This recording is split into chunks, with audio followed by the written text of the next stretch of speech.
sentence. The emperor with a broken handle is mine.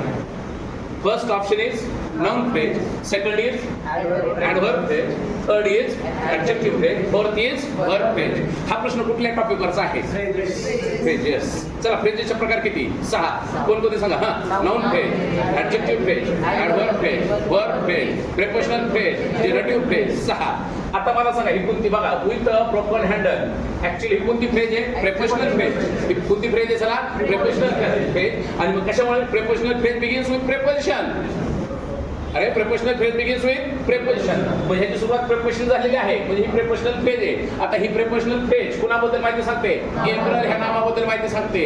आणि ज्यावेळेस prepositional phrase नामाबद्दल माहिती सांगते का, त्यावेळेस ती ऍडजेक्टिव्ह फ्रेज असते. Do you understand? आणि ज्यावेळेस प्रिपोजिशनल फ्रेज वर्ब बद्दल माहिती सांगते का, त्यावेळेस ती ऍडव्हर्ब फ्रेज असते. समजलं का नाही समजलं? हे सोपं आहे का अवघड आहे रे? सोपं आहे. हे बघा, लक्षात आलं तुमच्या? बागल सर आले रे इंग्लिश सोपे.